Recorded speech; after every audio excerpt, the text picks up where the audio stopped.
다음은 말갈과 백제의 관계입니다. 근데 백제가 부역이죠. 근데 같은 부역인데 고구려에는 쉽게 흡수가 돼가지고 고구려를 위해서 용명도 마다하지 않지 않습니까? 근데 왜 백제는 그 백제 초기부터 그렇게 이 말갈이 백제를 침략을 했을까요? 그리고 약탈해 갔죠. 어떻게 보면 말갈은 유목민이고요. 그리고 그 태생 자체가 이 농사를 잘 짓지는 못했어요. 물론 이제 그 이후에 일부 농사도 짓고 그 다음에 유목생활도 하고 했었겠죠. 하지만 유목생활을 한번 하다 보니까 어떤 시기가 되면 식량이 떨어지고 먹을 게 없습니다. 그렇게 하면 약탈할 수밖에 없는 거죠. 약탈 경쟁입니다. 그러면 이제 이 말갈 입장에서는 어떻게 보면 이제 토착민이고 원주민이죠. 말갈이 그 만주 대륙에 만주 지역의 토착민이고 이게 어떻게 보면 원주민인데 그 지역에 고구려는 워낙 이제 그 강한 군사력을 가지고 성립이 됐기 때문에 그냥 흡수가 되었지만 그 이후에 이제 같은 부역이지만 백제가 성립이 되지 않습니까? 성립이 됐지만 어쨌거나 좀 제가 볼 때는 고구려에 비해서는 좀 이렇게 힘이 약했을 겁니다. 그러니까 당연히 말갈 입장에서는 그들이 토착민이고 원주민인데 그들이 먹을 게 없으면 어떻게 됩니까? 외래 집단이었던 백제에 요구할 수 있는 거죠. 그러면서 이제 침략하고 약탈해 갔던 거죠. 그런 과정을 거치면서 어떻게 보면 참 역설적이지만 백제는 이 말갈과의 전쟁을 준비하면서 고대 국가로의 체제로 빠르게 이행이 가능했다, 발전이 가능했다는 겁니다. 그래서 4세기 때 근수광 때 오면 삼국 중에서 가장 먼저 최전성기에 이르게 되고요. 또 한 가지 중요한 것은 백제의 왕통 문제입니다. 백제가 사반왕 이후에 고유왕 때가 되면 왕통이 바뀝니다. 예. 그래서 기록에 보면 고유왕은 뭐 저기 계루왕의 뭐 둘째 아들다 이렇게 되어 있는데요. 대개 이제 이 왕통이 바뀌게 되면 기록에는요 그 정통성을 계산한다는 의미에서 전대왕의 뭐 둘째 아들 이런 식으로 이렇게 표현을 합니다. 왜냐하면 고대 때도 보면 보통 이렇게 그 장남이 승계하는 게 맞는데요. 둘째 아들하고 물론 둘째 아들이 실제로 왕위를 이룰 수도 있습니다. 하지만 고유왕은 계루왕이 둘째 아들로 됐다는 얘기는 왕통이 바뀌었다는 얘기고요. 실제로 이 원조왕계가 아니고요. 이 고유왕은 이제 그 한반도 북부에 존재했었던 말갈계였던 진시왕통이었습니다.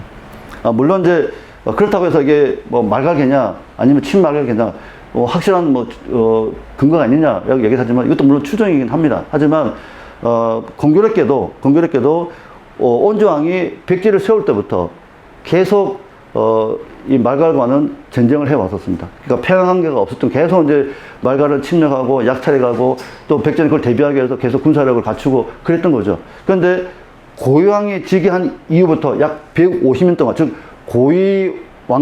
고유왕계의 그 왕통이 이어진 그 150년 동안은 말갈과 백제가 이상한 평화관계가 유지되고 있다는 것입니다. 예. 그렇다면 분명히 이유가 있었을 겁니다. 예. 특별한 이유 없이 그렇게 할 수는 없는 거죠. 그런데 다시 원조왕계인 근초광이 되면 근초광이 즉위하면 어떻게 됩니까? 다시 말갈과 백제는 또 전쟁이 시작됩니다. 예. 그렇다면 이 관계를 보면 뭔가 다른 특별한 관계가 있을 것이다 라고 우리가 합리적으로 추정해 볼 수가 있고요. 그리고 분명히 고유왕은 한반도 북부에 존재했던 말갈 계통이었던 진시왕통이라고 한다면 고유왕계는 분명 말갈계였다 이렇게 볼 수가 있는 거고요. 그렇기 때문에 말갈족하고 일정한 평화관계를 유지할 수 있었고요. 자, 그렇다면 잘 아시다시피 백제가 고대 국가 체제로 이행할 때 고유왕 때 많은 체제가 정비가 됩니다. 간등 정비라든지 뭐 자평이라는 그런 간등이라든지 이렇게 여러 가지 이제 뭐 간복이라든지 여러 가지 그 중앙 집권 체제를 갖추기 위한 여러 가지 그 체제들이 고유왕 때 갖추게 됩니다. 자, 그러면 말갈계였던 고유왕이 어떻게 보면 백제를 고대 국가로 발돋움할 수 있도록 만들었던 거죠. 예. 그리고 물론 최전성기는 고종왕 때 왔습니다만은 그렇게 본다면 이 말갈의 위상이 달라지는 겁니다. 다음은 신라와 관계입니다.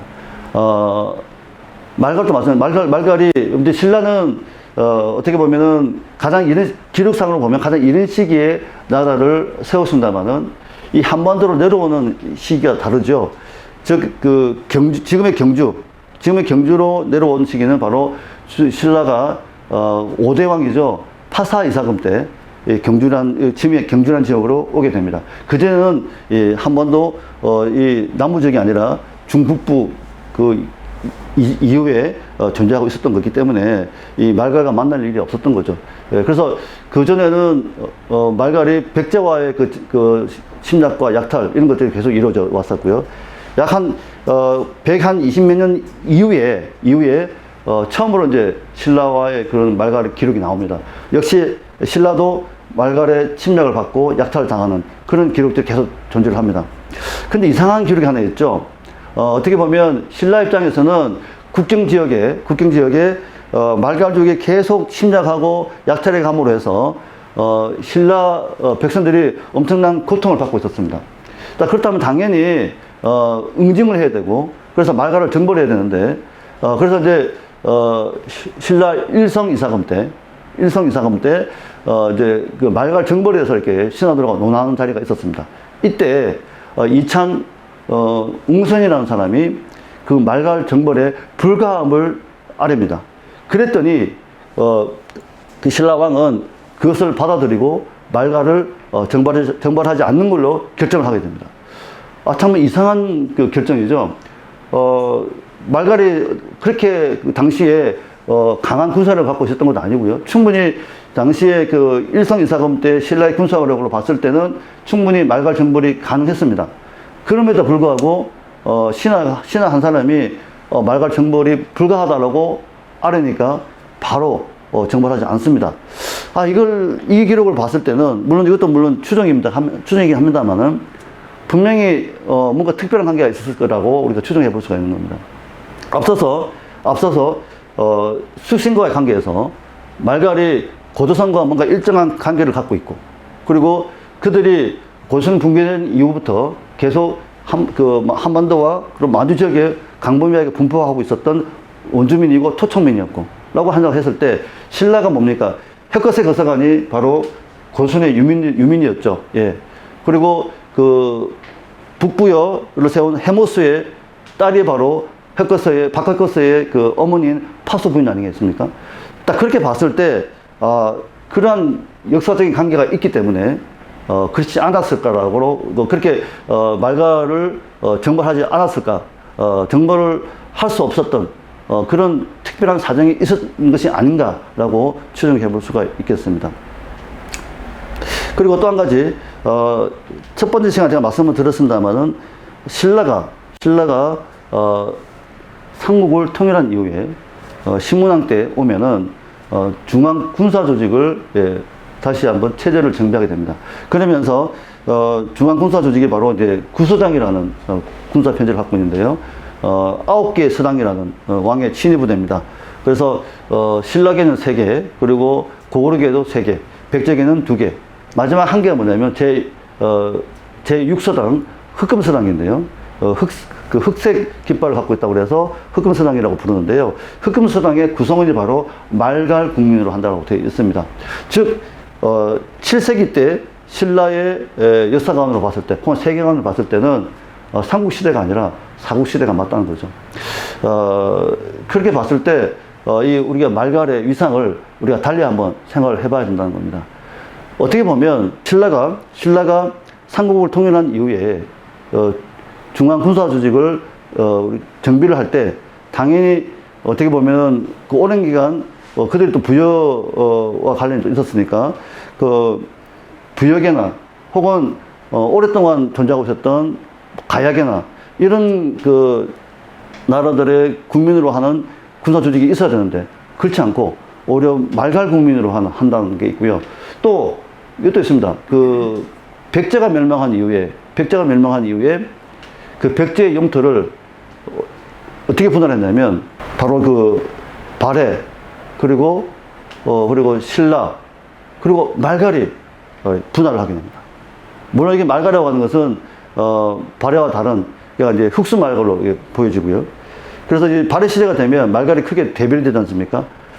발해 복속 때는 발해 말갈이 있었고, 그리고 발해 복속되지는 않지만 영향권에 있었던 흑수 말갈이 있었던 거죠. 그래서 백제의 영토를 분할할 때 발해와 다른 말갈이 또 그 백제 영토를 분할하게 됩니다. 분할 지배하게 되는 거죠. 자, 이렇게 봤을 때 이 말갈의 위상이라고 하는 것은 우리가 알고 있는 지금 현재 알고 있는 그 관념으로는 이해할 수 없는 부분이죠. 다음은 말갈과 발해의 관계입니다. 뭐 이것은 뭐 어떻게 보면 말갈이고 발해고요. 발해하고 말갈이라고 이렇게 말씀드릴 수가 있는데, 만주에는 발해라는 고대 국가가 분명히 있었죠. 예. 그리고 그래서 말갈계 고구려인이었던 대조영과 그리고 고구려 유민들과 그리고 그 다수의 발해 그 말갈족들이 고구려의 정도성을 계승하기 위해서 발해를 세우게 됩니다. 어떻게 보면 이 말갈 혹은 발해의 여지는 한국민들의 관념 속에서는 순차적인 관계로 이렇게 받아들여지고 있는데요. 하지만 다른 나라들에 있어서는 또 달리 보는 관점이 있습니다. 즉 무슨 말이냐면 이 말갈이 존재할 때, 즉 발해가 존재할 때 발해와 말갈이 동시에 존재할 수 있었다는 거고요. 그 이후에 이제 후대가 이제 여진이 될 수가 있는데요. 그러니까 결국 이제 이 말갈을 발해와 어떤 그 병행적인 관계로 볼 수 있다는 거고요. 다만 시대별로 정확하게 나눌 수는 없어도 분명 동시대에 발해와 말갈은 공존했었고요. 서로 문화적으로 영향을 받으면서 교류를 했겠죠. 그러면서 하지만 이 말갈은 그 지역적 특성에 의해서 그들의 문화를 그대로 또 유지한 채 그들의 문화를 발전시켜 왔기 때문에 아직도 보면 그 말갈의 후예들이 존재하고 있는 것이죠. 결국 그 말갈과 한민족은 서로 교류하면서 연관이 있었고, 결국 이 발해를 말갈과 한민족은 하나로서 발해의 주인이었다, 이렇게 볼 수가 있고요. 이 발해사를 온전하게 한국사로 편입하기 위해서는 이 말갈 문제는 분명히 짚고 넘어가야 되고요. 그리고 이 말갈이 우리가 알고 있는 것처럼 단순히 우리가 무관한 이민족 오랑캐로 치부한 순간 발해사는 온전하게 한국사로 편입하기 어렵게 되는 것이죠. 다음은 말갈과 옥조의 관계입니다. 앞서 말씀드린 것처럼 우리가 고구려와 발해에 집중하면 집중할수록 역설적이지만 고구려와 발해를 제외한 옥조라든지 동이라든지 지금 말씀드리는 말갈이라든지 이러한 우리 한민족과 연관되어 있는 많은 종족들의 역사는 배제되거나 소외될 수밖에 없습니다. 또 그런가 하면 결정적으로 중국의 북방사, 중국의 그 동북방 지역에 있는 여러 소수민족의 역사를 그들의 역사로 만들어 버렸죠. 그런데 우리는 줄기차게 고구려와 발해사만 우리가 주장을 합니다. 그런데 고구려가 성립된 시기가 어떻습니까? 기원전 37년부터 약 그 700년 정도 존속했고요. 뭐 길게는 900년까지 보기도 합니다만은 기록상을 보면 700년이라고 보고요. 그 다음에 발해는 어떻습니까? 698년에 성립이 되어서 약 한 230, 40년 정도 전속이 됐지 않습니까?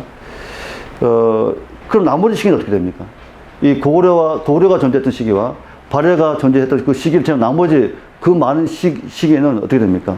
우리 역사가 아닌 건가요? 우리 역사가 아닐 수도 있다가, 아닐 수 있게 된다는 거죠. 이게 역설적인 겁니다. 그래서 우리가, 고구려사와 발해사 정말 중요한데, 고구려사와 발해사만 우리가 주장할 것이 아니고요. 이 고구려를 구성하는 여러 종족들이 있었고, 또 발해를 구성하는 여러 종족들이 있었고요. 그리고 고구려와 발해가 존재하지 않았던 많은 시기에도 만주 대륙에는 우리 한민족의 역사가 존재했었습니다. 그것을 제대로 연구하고 제대로 밝혀내는 것이 중요하다고 저는 생각을 합니다. 그런 관점에서 봤을 때 말갈은 너무나 중요한 하나의 우리 고대사 연구에 있어서 중요한 키워드다라고 말씀을 드릴 수가 있겠습니다. 자, 그렇게 봤을 때 분명히 옥저와의 관계도 분명히 있었습니다. 그 옥저는 지금의 백두산과 두만강 유역 여기서 분포하고 있었던 나라였죠. 예. 그리고 그 옥저 위에는 지금의 연해주 일대 그쪽에서는 웅르라는 동시대에 말갈의 전신이라고 일컬어지는 웅르인이 살고 있었습니다. 분명히 그들은 옥저인과 웅르인은 인접한 지역에 있었기 때문에 서로 교류하면서 문화를 서로 교류하면서 문화를 발전시켜 왔을 겁니다. 하지만 그들은 특수한 지역적인 특성이 있었기 때문에 그들의 문화를 유지해 왔던 것이죠. 자, 그렇다면 또 한 가지 이 옥저는 이 지역적 특성 때문에 즉 동쪽으로는 동해가 있었고요, 서쪽으로는 백두대간이 가로막혀 있었습니다. 그리고 그 지역이 상당히 그 한랭 기후입니다. 많이 추웠던 거죠. 그래서 그들이 자연스럽게 그들의 주거 문화가 추운 지역에서 그들을 보존하기 위해서는 뭔가 다른 문화가 필요했던 거죠. 그게 바로 온도 문화입니다. 보통 이게 온도 문화라고 하면 고구려 시대의 문화라고 이렇게 고구려 시대의 문화라고 우리가 생각을 하는데 실제로는 옥저의 문화입니다. 예. 그래서 이제 옥저가 이제 고구려를 복속이 되면서 이제 그게 하나의 이제 고구려 문화로 바뀌었고 그것이 이제 발해 문화까지 이어지게 되는 거죠. 그래서 이제 보통 이제 고구려와 발해 문화의 대표적인 문화가 바로 온도 문화라고 이끌어지는데 그 주인공이 바로 옥저인이었습니다. 예. 당연히 이제 옥저와 웅르가 교류하면서 웅르가 그런 온도 문화를 갖고 있었던 것이고요. 그렇다면 이 옥저의 영향을 받은 말갈도 존재했던 것이죠.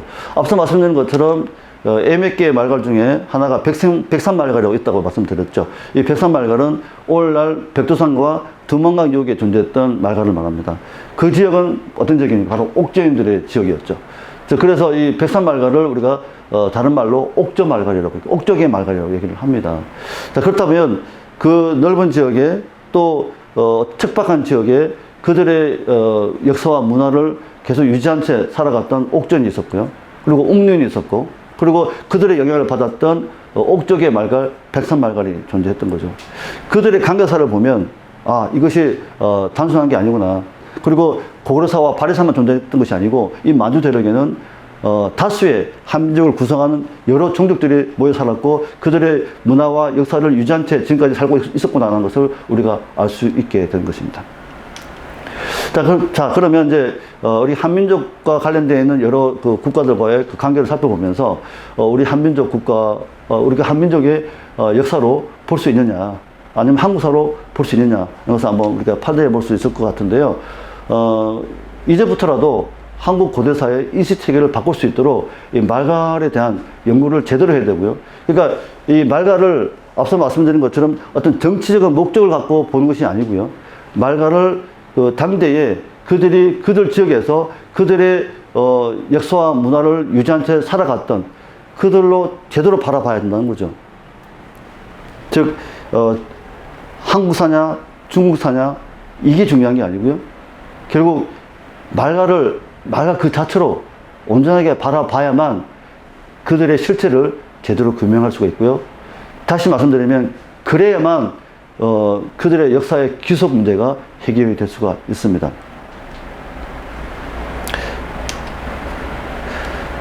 따라서 고구려 시기에는 말갈은 고구려인으로 살았고요. 또 발해 시기에는 발해인으로 살았습니다. 그리고 발해가 거란족에서 멸망하자 그들은 다시 그 지역에서 종족명을 여진족으로 바꾸면서 대제국을 건설하지 않습니까? 금나라 그리고 청나라까지. 어떻게 그들이 중원 대륙을 통일할 수 있는 그런 금나라와 청나라를 세울 수 있었겠습니까? 바로 고구려와 발해의 영향을 받은 겁니다. 즉 말갈족이 고구려의 구성원으로서 또 나중에 발해를 세우는 하나의 주체 세력으로서 그리고 그들의 문화를 유지한 채 또 고구려와 발해의 선진 문화를 받아들이면서 그들은 그들의 문화를 발전시켜 왔고요. 그것이 하나의 원동력이 되어서 그들은 나중에 여진족으로서 이름을 바꾸면서 금나라와 청나라를 세우면서 중원대륙을 통일하게 되는 것입니다. 따라서 고선 이후에 우리가 이제 숙신과의 관계도 살펴봤고요. 마지막 옥조까지 관계를 살펴봤습니다. 그러면서 한민족과는 또 상당히 불가분의 관계가 있다는 것을 우리가 알 수가 있었고요. 그래서 다시 말씀드리지만 고구려사, 바르사도 중요합니다. 중요하지만 말가사도 그 못지않게 중요하다. 그래서 단순히 우리가 이민족 오랑캐로 치부할 게 아니고요. 지금부터라도 말가에 대한 관심과 연구가 절실하다 이렇게 말씀을 드리고요. 저도 앞으로도 계속 연구를 할 거고요. 현재로서는 그들이 남긴 역사가 많이 없기 때문에 사실 그 실체 규명하기 쉽지는 않습니다. 하지만 말갈이 단순히 어느 날 갑자기 나타났다가 사라진 존재가 아닙니다. 아주 오랜 기간 우리와 동일한 시간적 배경과 공간적 배경을 공유하고 있고요. 그래서 때로는 우리의 이웃으로, 때로는 우리의 역사 일부로 분명히 존재했었습니다. 그렇기 때문에 그들의 역사를 제대로 바라봐 주고요.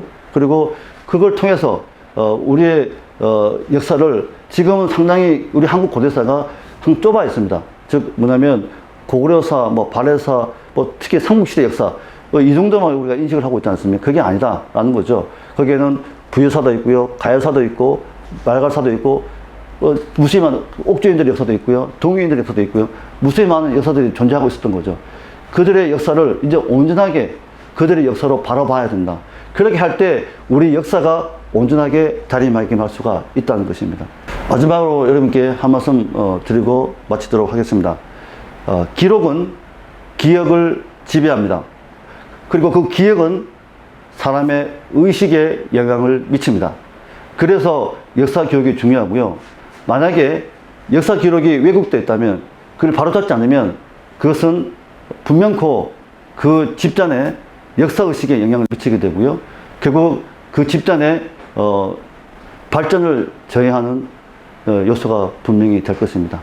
따라서 우리가 그동안 갖고 있었던 잘못된 역사 인식이 있었다면, 잘못된 관념이 있었다면 그런 선입견을 버리고 우리 역사를 제대로 바라볼 수 있는 그러한 미끄럼이 될 수 있도록 다들 이 말가려고 하는, 또 말갈 외에도 우리가 그동안 알려지지 않았던 많은 주변 종족들, 즉 주변으로 인식됐던 역사, 혹은 우리가 스스로 배제했던 역사에 대해서 관심을 갖고 집중적으로 연구를 해야만 할 것 같습니다. 저도 앞으로 계속 연구하고 그 연구 결과를 계속 여러분과 공유하도록 하겠습니다. 경청해 주셔서 감사합니다.